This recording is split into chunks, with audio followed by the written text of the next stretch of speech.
5, 4, 3, 2.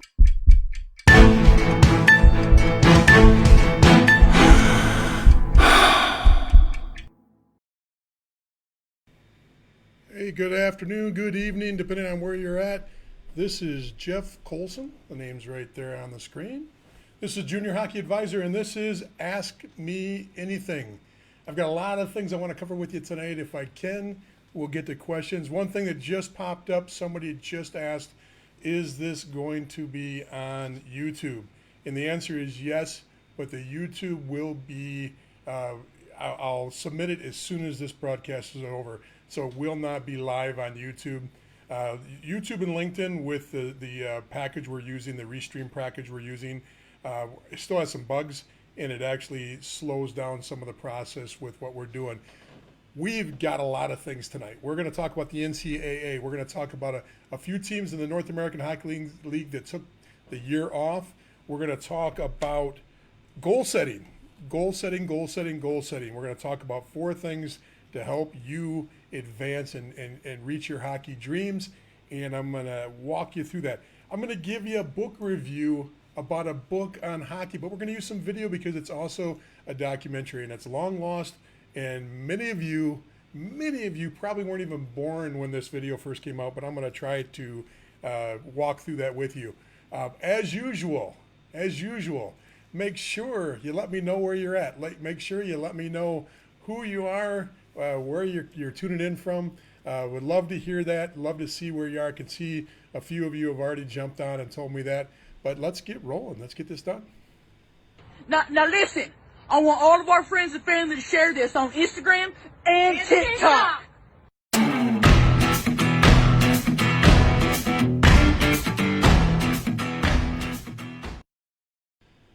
All right, so let's get rolling. We got a lot of things to cover. Like I said, it's a big agenda. It doesn't mean you can't get your questions in right away.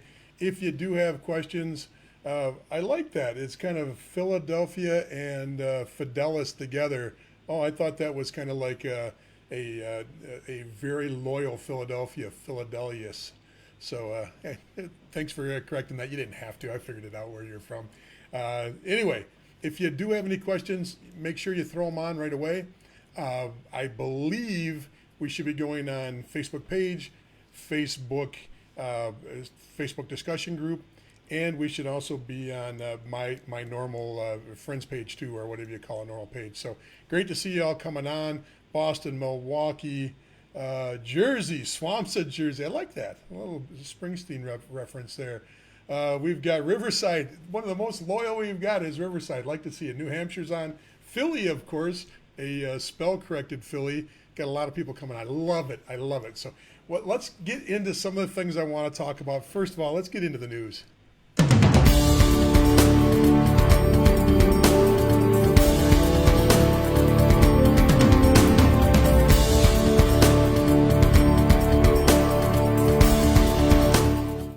We got a lot of news tonight. The biggest news that's out there right now, well, there's a few things, but I think the first thing I want to cover is the NCAA.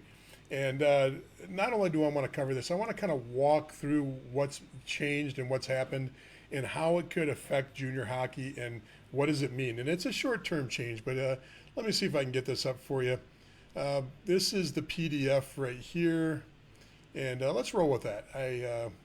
I'll just run with this here. So this is the rule, and if it's hard to read, don't worry about it. I'll kind of give you the summary of this.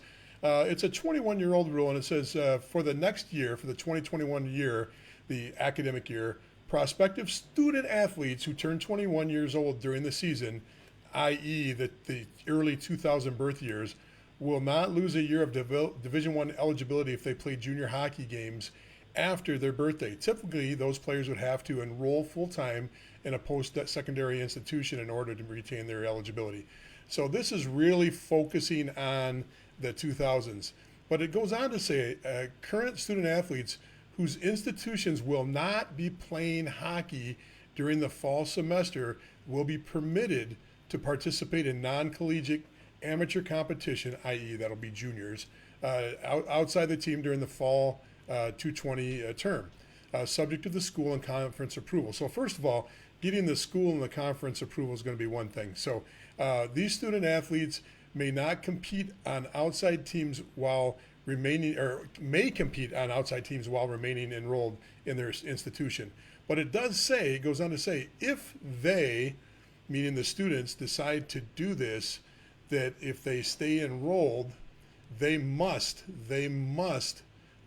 actually attend class. They cannot skip class to play juniors. So I talked to a few of the USHL guys, actually talked to 2 USHL guys today to get perspective on this and to kind of say, okay, what does this mean from your perspective? What do you think about this? The NCAA is actually making this ruling saying, the 2000s can stay even if they would normally age out and have to be in the second half of the year be enrolled full-time in an institution. They're saying, no, you can be a 2000 and play out through the year. That's minor, and that's something that really doesn't mean much to most people. The second part of that, though, is you can be a college student that's a 2000 or a 2001, because the 2000 thing was just dealing with the second half of the NAHL year after January 1st. But you can be a 2000 or 2001 and already be in college playing Division I college hockey and get the opportunity to actually go back to juniors without losing eligibility. So once again, I reached out, kind of got a feel for this from the people that are in the industry, and the consensus was, no, we're good.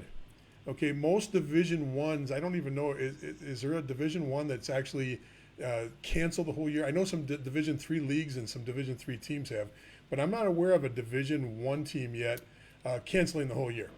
So if there was a cancellation for the whole year, the attitude from the junior leadership would change. But if they're just going to postpone it, their answer was, why do we want a guy for 10 or 15 games and then lose him back to his college when his college starts up? So because juniors are starting late, that means these players would be picked up for maybe October, November when they're rolling, the juniors are rolling, just to go back to their team in late December, right after the semester break. They start up and play games with it. That's if depending on when the college games are going to start. So the bottom line is most of the people I was talking to, especially from the top down, the tier ones, were like, we're not interested in this. So that could change. That could change immediately if 4 or 5, 10 Division I programs say, hey, we're not playing, we're taking the whole year off. Then if you have some 2000 and 2001s, maybe there's a 2002 out there too. I haven't. There's very few, but those kids would definitely be involved too. They can go back. They can go back and play juniors for a year, and then come back and not lose any eligibility. Or they can stay at the school they're at. Let's say, what would be a good example? Let's say you're in. Trying to think of a good junior program that's got Nebraska. You're out in no. Let's use Wisconsin. You're playing for Wisconsin, the college. They decide to take the year off. Since there's junior programs right there that are close, relatively close. In fact, down the street, you could actually play in Madison, let's say, and still go to class and still maintain your eligibility. You can stay in school, but not lose a year of eligibility. So it's pretty cool. It's interesting. I don't think it's going to have much of an effect. I don't think much is going to happen with that at all. So, hey, it's good to see Barry. Hey, Barry, you're going to be interested. We got some good things coming on about some Canadian flavor tonight. Burbank. Good to see Burbank on Naples, Florida. Wow. Naples on there. Raleigh, Princeton, New Jersey, and Mark from Detroit coming on. And I bet you any money Mark isn't exactly from Detroit. He's probably from just outside. But we taught people last week how to go about checking in here.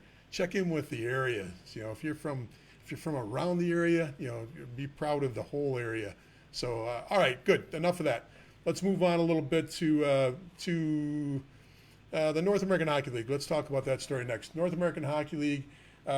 Last week, as we were going on air, I was getting a lot of feedback from this, but the story hadn't developed yet, and people were pushing me actually during the broadcast to actually make a statement on the broadcast about some of the North American Hockey League teams pulling away from the season and taking the season off. And my decision on this was, I'm not here to spread rumors or to speculate. I'll report on the news and help you and guide you through some of the pros and cons of whatever's going on. So even though last week Corpus Christi, the Ice Rays down in Texas decided to take the year off, they started announcing that to their players, started talking to their players early on Friday. A couple things come out of this. There was some back pressure on social media. By the way, following up later in the week, you saw Kansas City, the Kansas City program also did the same thing. I should actually throw I got these, to put all the time into these and I don't even use them right. So I got to give the Ice Rays a little bit of time on this. This is the Corpus Christi Ice Rays, and then we'll take them down and we'll put there, the Kansas City Scouts. So the Scouts came out too, announced the same thing. They're going to take the season off. So we have two teams in the Southwest Division taking the year off in the North American Hockey League. So a couple things on this. I think the biggest thing on this that needs to be remembered is they're taking 1 year off. They're not folding. Could it be a situation where it's financially not possible for them and their ownership to run this year? Absolutely. Could it be that they're just concerned because of their local and state laws? I don't know the answer to that. I don't know what the local laws are in either Kansas or in Corpus Christi. I can tell you this, though. Kansas is owned by the Kansas City Chiefs. It's the Lamar family. I am sure that they're doing everything in their power. Now, I don't know the Corpus Christi ownership. I really don't know the Lamar family. But I do know enough to know that they're probably going to do everything, just no risk taken, doing it just like the professional organization with their football team. They can't put a bubble around a junior team, so they probably said, hey, look, we can't put a bubble around these guys. We're going to take the year off and come back and be stronger next year. So two teams out. The biggest thing about this is that needs to be known is that the league, and it's kind of been hush hush. It really hasn't been much in the social media. You see some players announce things, or you see a team that's gaining a new player announce something. But they had a disbursement draft for both these teams. So just like the regular draft, players were taking. Now this is interesting because, remember, we're still at around, I think it's 30 protected players or 30 players that are rostered. I'm not sure even if USA Hockey protects players this early on. But they've got that list of protected players, and I believe the number's at 30 for the NAHL right now. And don't quote me on that. I could be wrong. But just like in every situation, main camp's not here yet. And some of these players, people are asking, what are happening to all these players? Where are they going to go? Where are they going to go? Well, they all got picked up. And they got picked up in the disbursement draft. Okay, but some of these players may or may not even be reporting to the NAHL team because they already had plans to be in the USHL. Even though they were on that list, they were heading somewhere else. So I'm not sure if we're going to see the full impact of how powerful that move could be to strengthen the other teams. With as you know, less teams. There's more strength in the league. You add more teams, you got to dilute out a little bit. So I'm not sure how much we'll see on that because I know that in several cases, the players that were picked were USHL bound. So I think that kind of helps a little bit. Hey, Melbourne, Florida coming in, Albuquerque coming in, Albany, Long Island. We got a lot of people on there tonight that we haven't seen before. That's great to see. Which hopefully I got that on the NAHL side for you. But you know what? Now it's time to talk a little bit about fun. Now let's go into this. We're going to talk about our giveaway. We're going to do a giveaway. We're going to give away 3 prizes this next week. 3, not 1 like we did last time. We're going to give away 3. And what we're going to do is we're going to have a drawing. And let me see if I can find my little, there we go. It's our new member drive. Okay, so now what we're going to do is we're going to have prizes for current members and for new members. If you are watching, and this will be on the rebroadcast because we go out to 24 different hockey-related, 24 or 25 now. We're getting, every week it gets a little bit bigger. Hockey-related Facebook groups and pages. Pick us up and run the feed. So if you're watching on one of those feeds and you come over to Junior Hockey Advisor, hey, that's a good site you're on. Don't worry about it. That site's good. Stay there. But come over to Junior Hockey Advisor discussion group and check in. Become a member of the Facebook discussion group. When you come on board, you'll immediately go in for a drawing for a Howie's gift basket. It's a gift certificate. You can fill that basket any way you want. If you look at the Facebook discussion group, you can scroll down. You can see our last winner and all the goodies that come in the Howie's bag. So you don't have to get just tape. There's all kinds of things at Howie's. So take advantage of that if you can. Now for the other two prizes, what we're going to do is we're going to give, for the person that invites the most people, we are going to give a Howie's gift certificate. So there's some of you that have been great at growing our group. So we're going to recognize you by the person this week, starting today all the way through Saturday of next week, because we can't do it Sunday. I got to be able to tabulate this. From now until Saturday, the person that's already in our Facebook discussion group that adds the most invites of new friends into the group, and I can track all that easily, will get a Howie's gift certificate. And everybody that invites at least one person, you're going to get in a drawing for that third gift certificate. So new members have an opportunity to win a gift certificate from Howie's. It's been a long day, folks. Number two, if you get the most invites in, you immediately get one. You're not in a drawing. If you get the most invites in, you get the Howie's gift certificate. And number three, everybody that puts at least one person in, an invite for one person, and that person joins the Facebook discussion group, you're in for a drawing. So 3 different gift certificates to Howie's. I am excited to see what we can do. Hey, we've been organic for the last few weeks, and we've been getting awesome numbers. We've been 2 weeks ago we were at 90. We had 90 new members join, and that's awesome. That's awesome, incredible. Keep up the good work there. Keep growing the family, and remember, this is not always politically correct talk. So make sure that if you're inviting people over and they're traditional and they believe in everything's got to be done the way the institution says, probably not the place. Invite the Mavericks. Get the people over here that want to hear a little bit more about the unbiased, down the middle truth, and we'll roll with that.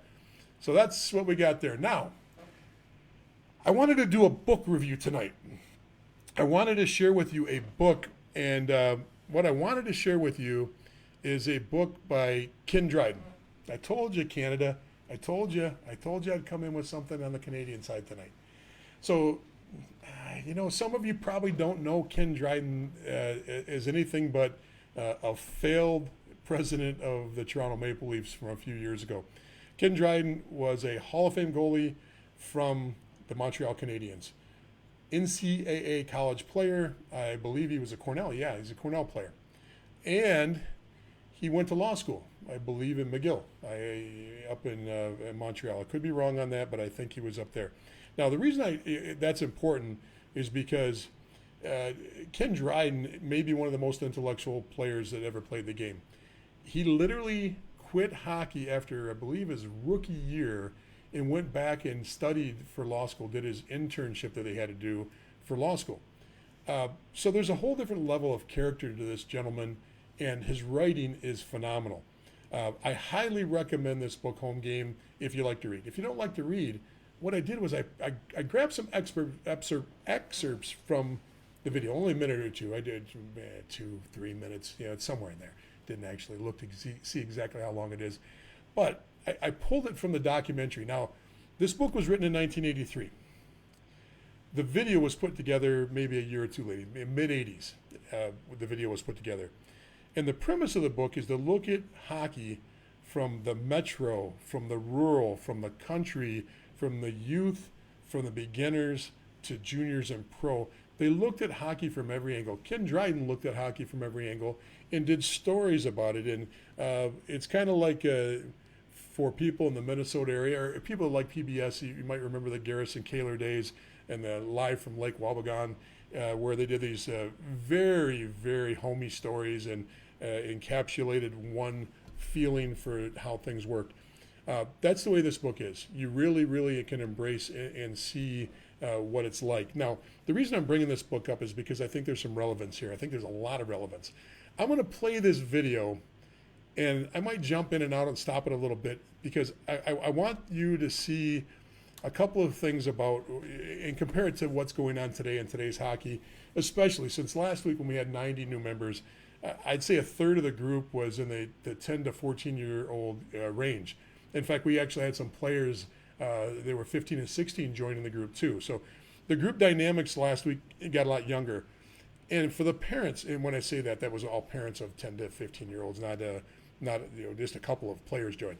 But I think this is very important to listen to a few things he's saying and think about. This is a guy that was born in 1947, so he played his youth hockey in the mid-'60s. He wrote a book in the mid-'80s, okay? So he's looking at the mid-'80s when he wrote this book and he did this video, and he's comparing it to what he was going through 20 years ago. Now, we're 36 years, 37 years later, whatever we are from when this book came out, or 30-something. I can't do the math that quick. The book came out in the mid-'80s, so 20, a lot. It's been 35-something years. So the bottom line is, if the book came out in 83, I guess it'd be 37 years. So 30-plus years, depending on exactly what year the book came out. Now, with that said, let's watch the video and let's see if we can gain anything from it. And please, put some notes in, put some questions in. I see you coming in, San Francisco. Another Huntington Beach, Winston, Carolina, North Carolina coming in, Winston-Salem that is. Great to have you all on board. Tell me what you think when we watch this video, and let's see if we can get some discussion going on with this. These Soviet dancers, like their hockey counterparts, hey, the video's going to be horrible. Hours on fundamental skills. Such skills seemed unimportant to Canadians until 1972. Then the Canada-Soviet series exposed our weaknesses. To compete, we have gone back to basics, focusing on technique and skills. To compete, we now work harder. So the first thing right off the bat that I'm hearing here is, I'm hearing Ken and Dryden compare it to, Soviet ballet. Ken Dryden was intrigued with Soviets across the board, and one of the things he was intrigued about, first of all, he wrote a book and a counterpart book from, it was Goalie to Goalie. He wrote a book called Face Off at the Summit, and then Tretiak, who was the Russian goalie at the time, this is for the 72 series, wrote a book, The Hockey I Love. And they both wrote about this, the timeline exactly the same on both ends about their experiences with 72. 72 was when the Canadian program went, uh-oh, we really have some work to do. So what he's talking about is, just like the U.S. program 10 years ago with the ADM said, hey, look, we got to change things. We got to focus on skill. We got to change the way we go about the game. This happened with the Canadians in 72. Now, it's happened since then, too, but this is first. So that's the first part. I know the audio and the video is not so good, so, you got to put your ear up next to your computer. Go ahead. And if you're watching on your phone, it works really good because the phone will go right up to your ear. Greg's hockey life was set long before he was born. Robbie, let's go. This year he will spend more than 140 nights in games and practices. At his age, I spent 75 nights, and because no one did more, I made it to the NHL. Hold it. Hold it. Did you hear that?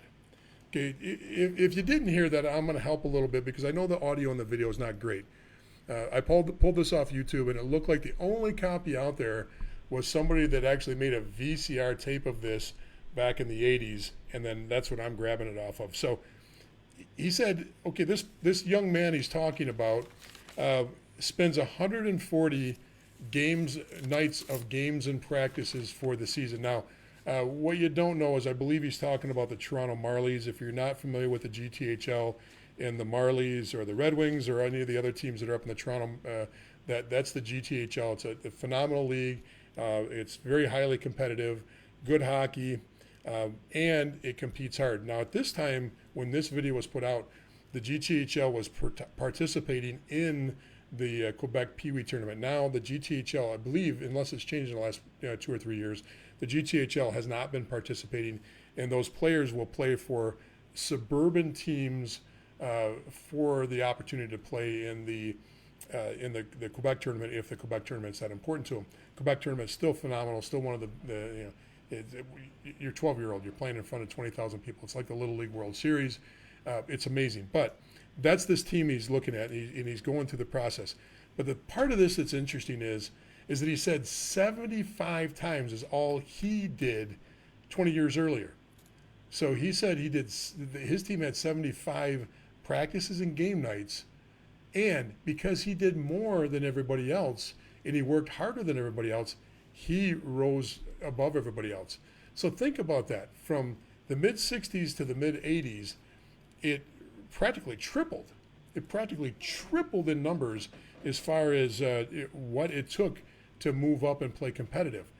Now, I did the math really quick on this, and for us today, September through March, 7 months, 5 days a week, you're getting 110 in right there. And if you go April, August, 3 days a week for the rest of the year, it brings you up to 170, 180 in that range. So we didn't make the major jump from the 80s. So from the 80s till now, there hasn't been that huge jump, except for the fact that, that's counting ice times and things you're doing with a team. Not talking about private lessons. It's not talking about backyard skating, and it's not talking about doing performance training stuff. So when you add all that in, it changes the dynamics quite a bit. We're probably up over 200 now, which is still not triple. And there are people out there that are doing triple. But I just thought it was very interesting for an NHL pro, Hall of Famer, to say, hey, look, in my perspective and how I see these things, these kids are working, 3 times harder for the potential to get there. Now, I'm going to play a little bit more. I know this is not the greatest quality. Let's see if there's anything else that's worth seeing here in the next 30 price seconds. of making it has gone up for kids and their parents. Like a musician or dancer, Greg is a prodigy. He and his parents have made a choice, hockey and not much else. As with all prodigies, Greg will go as far as his mind drives him, as his body allows, as far as his parents scrimp and save, encourage and push him on. Some things we can do, so much we can't. Watching our kids grow up. If classrooms added bleachers and parents were allowed to watch, we'd react the same anxious way. At school, we can't watch, and what we don't see can't hurt us. Here, everything can. We just want to... Okay, wow. This is in the 80s, and some of the things that are just amazing and so on point, even though it's a very, very old video. I don't know if you heard what he said. The player's a prodigy. This is the captain of the Marlies U12 team, so what does that make it? Pee Wee Major. He said he'll go as far as his mind and his body, and his parents scripting, saving, and pushing will take him. Okay, so he's making the acknowledgement, and like I said, this is an intellectual person. He's very objective. I really, really respect his writing. He's got a lot of books out, but he's pointing out that there's more than just being a talented player. There's the physical burnout, and there's the mental burnout, or physical capacity and the mental capacity. So in other words, you may reach a limit on how far your mind will take you in sport. It happens all the time. You hear about hockey IQ. You hear about, well, he can't think the game fast enough, or she can't think the game fast enough. But the other side is, and he mentions this later in another video, and he mentions it in the book too. He mentions the body, and he literally says, the game outgrew his size. In other words, everybody else kept growing and the player didn't. So with that said, I think the part that really impacted me the most on this, and once again, I'm going to put the book up so you can see it. I really think that if you get a chance, I'll try to find the link on Amazon to this. Normally I have 1 or 2 copies of this around, and I'd say if you wanted to just call me, I'll send it to you. But I don't actually have this copy right now. I've got his other book right here, but I couldn't find the home game. I probably went through that 10 times. But his other book's called The Game. There's The Game right there. Get it in the screen there. The Game, it talks more about day-to-day, early on in his career, going day-to-day through a whole season and all the things he dealt with. Very interesting man. But that scrimping, saving, sacrificing, and pushing. Okay, so one of the things that a lot of us don't acknowledge, or it's a dirty little secret in the world, and you've heard me mention it before, is, look, kids are going to have to get pushed. Okay, there's no way around it. If you think that this is organic, that's 1 in a million. Okay, You don't think Tiger Woods was pushed? He was pushed. You don't think that if you watch that whole video that 99% of those players were pushed? They were. Wayne Gretzky was pushed. He was. His dad was out in the backyard with him all the time. And, you know, as much as you hear it, the story's changed now. Over years, it's softened a lot bit, and there's a politically correct side of how Wayne Gretzky answers questions. But let's not forget, he left home early, 14 years old. He was already signed as a pro at 17. Okay, and that's after playing 1 year. I think he played in one of the leagues like the Horseshoe League or something in the Toronto area. Then he moved to Sault Ste. Marie and played 1 year in the O there. And then he moved on to Indianapolis before Edmonton. So pushing is there, okay? Yeah, I see, Dave, it's a fine line between pushing a kid and pushing him too far. I agree with you. You know, there's a possibility that you could push too far on that line. So I'm not saying shove, and I'm not saying abusive, but I'm saying that a positive, proactive parent still has to acknowledge that there's a pushing process that goes along with this. Period. That's just all there is to it on that, you know, that side of things. So I'm hoping that you guys got something out of this. I'm locked right now again, and it happens from time to time. So I am going to see if I can break through on this. Somebody give me some signal on there if I'm back live now. I just went chaotic on my screen here. So I appreciate that. So questions on that? Anybody want to discuss that? You know, feel free to throw on your comments on that. I'm glad to see Dave threw some comments on. If anybody else has got some comments on there, I'd love to see it too. Now, I just think it's fascinating that this is a conversation that's been going on since 1972. That when we talk about development and our change in thought process on development, it really hasn't changed. It really hasn't changed at all. It's just that a new group comes along, and then another new group comes along. And a lot of times things like this get lost. And that's why I think it's so important. If you're new, if you're 10, 12, 14, if your player's 10, 12, 14, 16 years old, please grab that book. Grab that book and read it. It will. I'm going to try to throw out. I'm going to throw out a book every week over the next few weeks. I've got a few more here I want to talk about, but you know, I'm getting all my books out that have just been not Bibles, but just great books to read to get perspective on what we're doing and to actually be able to triangulate away from bias. And you know that's extremely important for me, is to stay away from the bias side. So hey, look to see some new people coming on board. Windsor, you came on a little bit too late. We just did a Ken Dryden thing. I'm sure you would have appreciated what we were doing with Ken Dryden and the discussion we had with Ken Dryden. So that's it on the book review. Last thing I wanted to do, I wanted to get back to something that I talked about, and this was off of a comment that was made online in our Facebook discussion group. I took one of my classes, one of my webinars that is a paid webinar, and I made it free. And I made it free for the Facebook discussion group, so anybody that's on the Facebook discussion group can grab this. What's interesting is, and this is the dynamics of giving something for free. My wife told me, discount the price drastically, don't give it for free. I didn't listen to her. I gave it for free. Now, when I say that, more people signed up for it when it was a paid product than, you know, a group that's 3 times bigger now when it's free, and I can't understand that.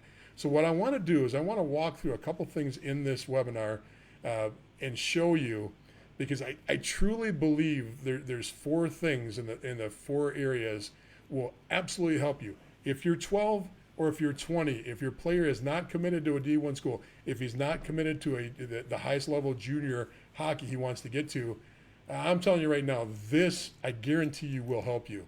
And I'll give you your money back if you don't like it. You know, so let me show you this, and you tell me if you think that there is actually some good to this. So I'm going to pull this up here.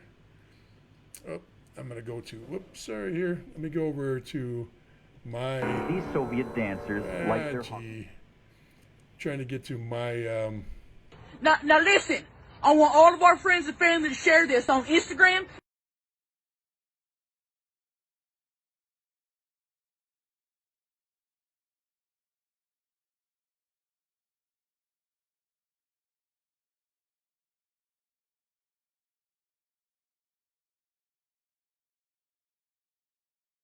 And okay, so this is reaching your ultimate goals.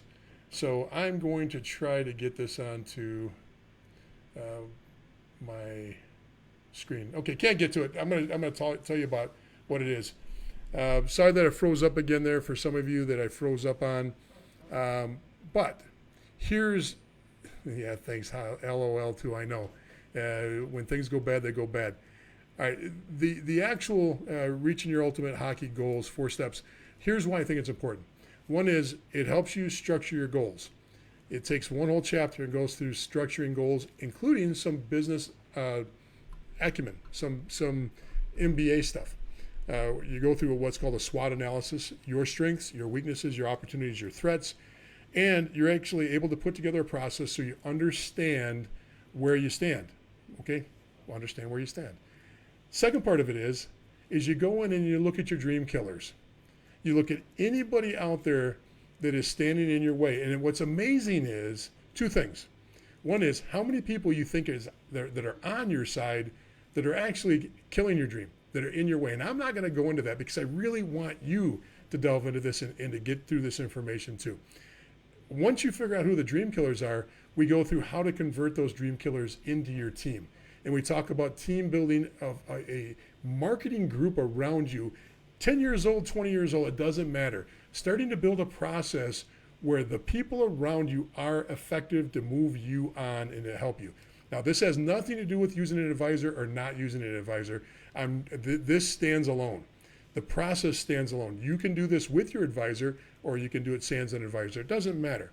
What matters is getting a full understanding of where you're at, okay, what your goals are, understanding what you need to do to get to the next level, looking at who's in your way and why they're in your way and converting them to be on your team. Then finally, after you get, you got an assessment, you got your plan together, then you actually put a marketing strategy in play.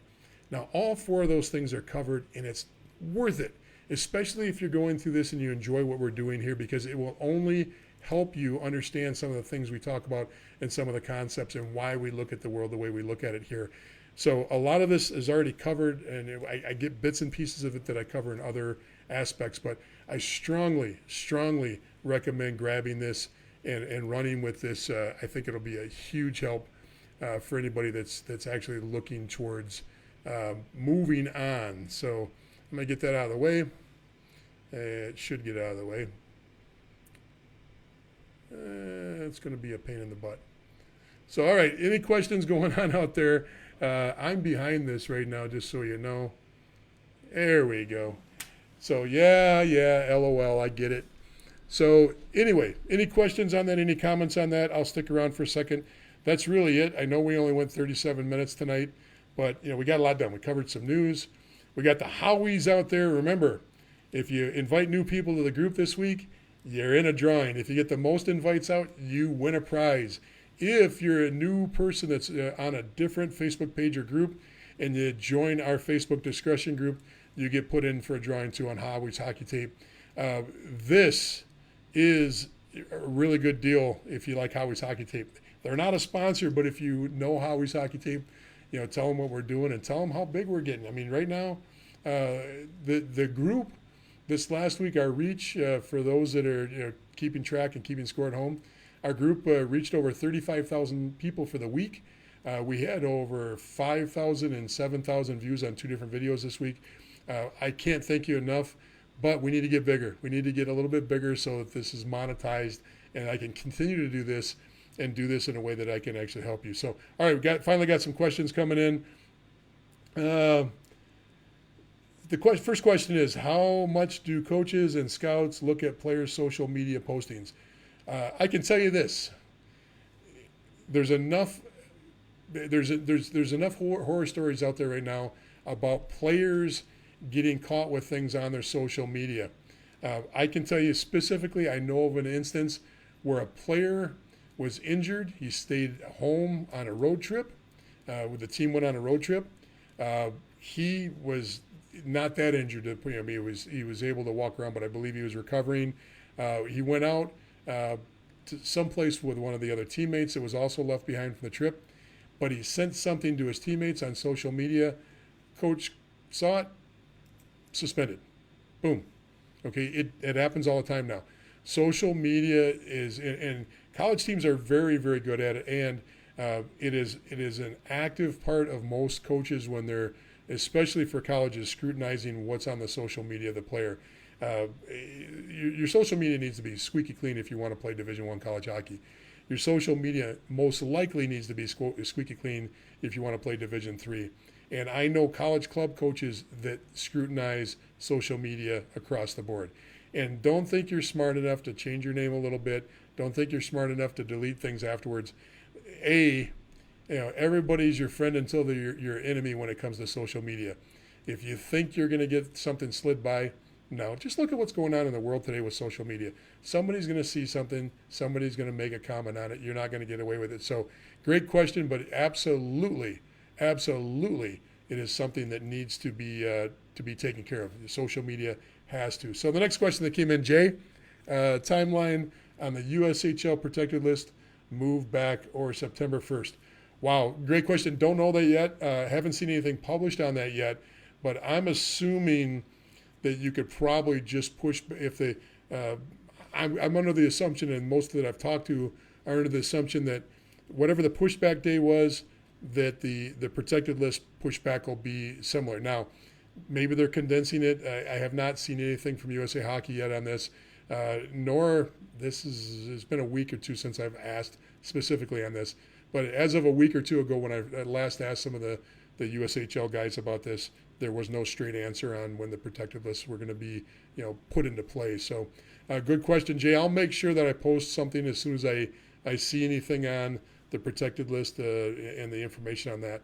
So I would imagine it's going to follow main camp, beginning of the season camp. When they get into training camp, you'll probably see that 23 come really, really quick. I don't think there's going to be much of a preseason.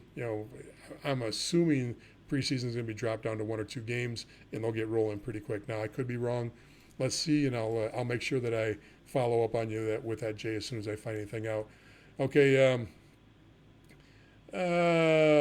Oh, geez. I can't see the name because the Facebook user doesn't have a name on it, but I want to put this one right up on the broadcast because it's pretty cool. I hate when any coach starts his preseason speech by saying, no player will play D1 or pro hockey in this room. Absolutely a dream killer. Absolutely across the board. This is exactly what I'm talking about. In all good intentions, that coach is trying to do something that he thinks is helping by kind of setting the perspective and saying, oh, that coach, the next statement out of their mouth is what? What's the next statement out of that coach's mouth? Because we're all here to have fun. Okay? Of course they're here to have fun. That's a given. But I've got an article. If you go to our website, juniorhockeyadvisor.com, I literally go through that exact statement that you're talking about the nobody in this room is going to go pro.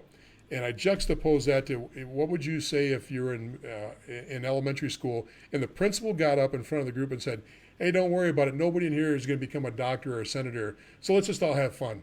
Get the crayons out. Okay, you go nuts as a parent. You go nuts. But for some reason, it's politically correct to make that statement about, hey, nobody in this room is going pro. Well, first of all, that's a load of bull.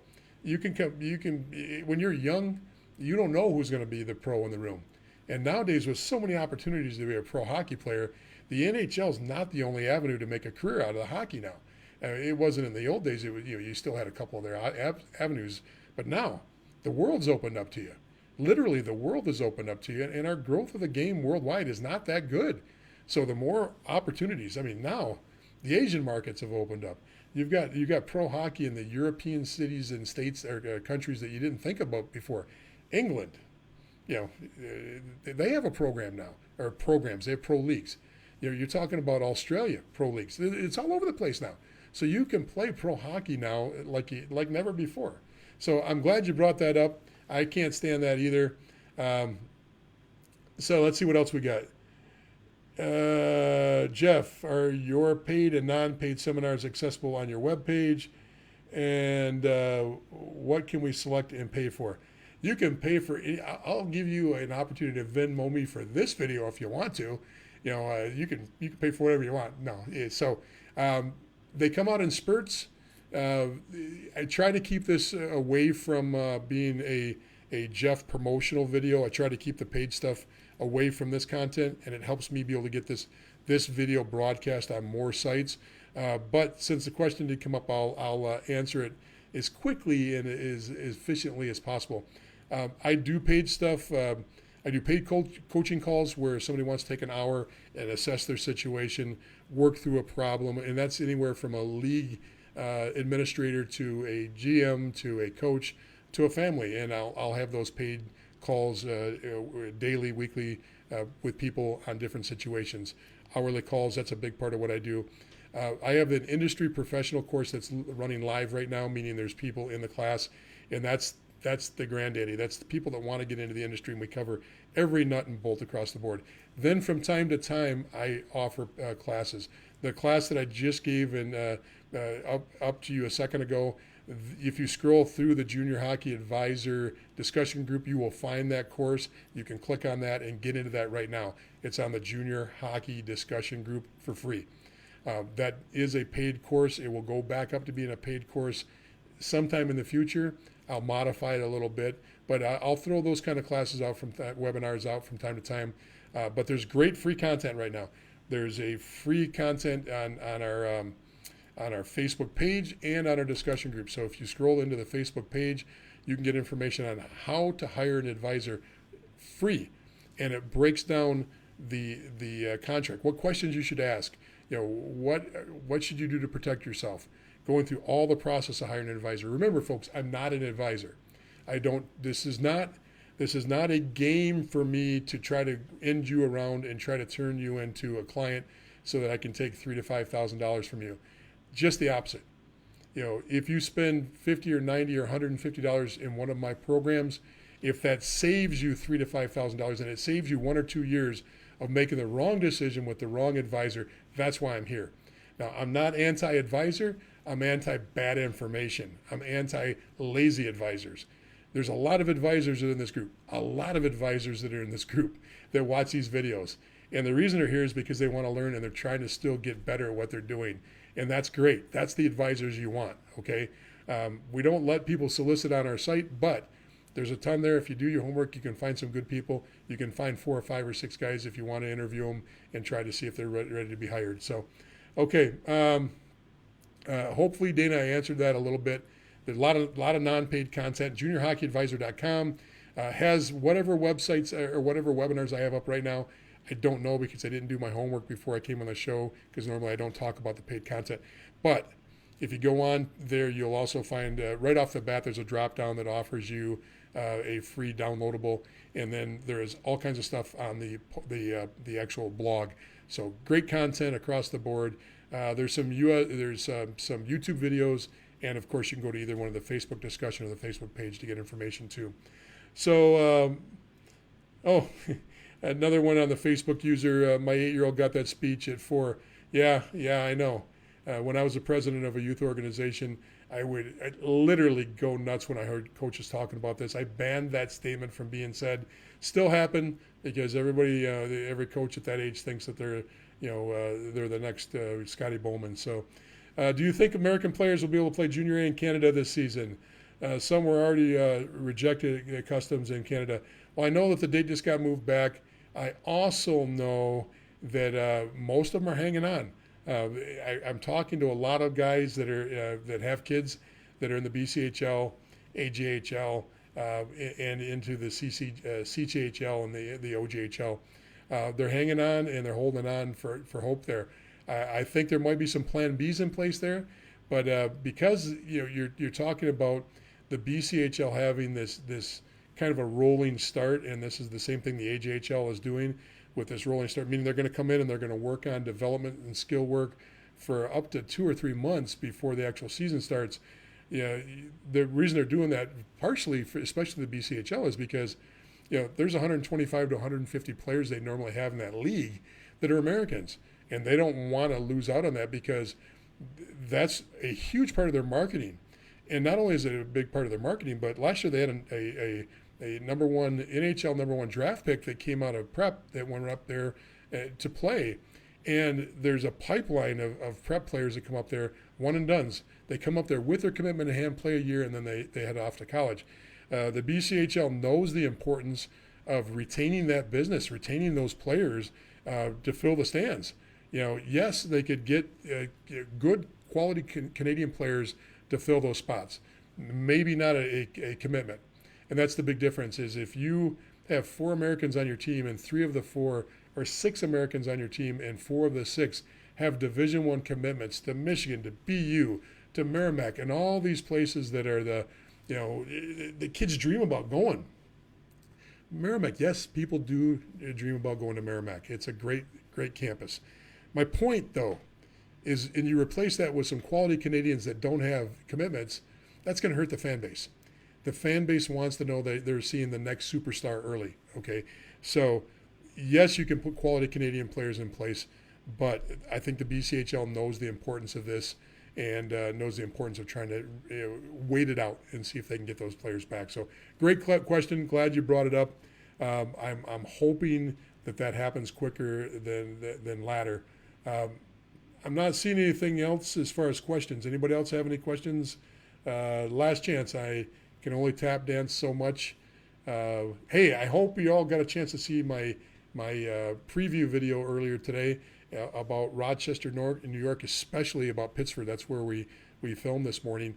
If not, go to our Facebook discussion page and click on the video. We showed you a little bit about Pittsford. I love showing you different places where hockey's at. The Fourplex in Rochester gets a lot of tournaments. A lot of people come in to watch hockey here. There's a lot of college hockey. If you're in Rochester for college hockey, if you're here for unfortunately there's no junior in the area now, and with Buffalo off, there's no junior hockey in Buffalo either. With that said, though, if you get a chance to come in there and look at that video and look at some of the cool things, the Erie Canal boats, it's just so cool. I hope you get a chance to see that because I thought it was kind of fun to do that, and I think that might be one of our last trips for the year. I've been trying to incorporate as much about the local upstate or Western New York into these videos so you can get a chance to see some different places. And I had a blast day. Took some great pictures, and my wife and I actually we walked almost 5 miles today on the canal getting pictures like that. So, and I did it for you, just for you, so you come and see this video. So if that's it for the night, folks. I'm so glad that you showed up tonight. I'm so glad you came in on board, and I'm just having a blast. Don't forget our Howie's contest. If you invite some people in, you get a chance to win a prize. If you invite the most in, you're going to win a prize. You're going to win a Howie gift certificate. If you're watching this somewhere else, if you come over to our Facebook discussion group, you will actually get a chance to win a Howie's gift certificate too. We gave away a package a couple weeks ago. We're going to do it again. This time it's the 1. We're moving that up to 3. We're going to do 3 this week. So 3 winners across the board. We'll have some fun with that.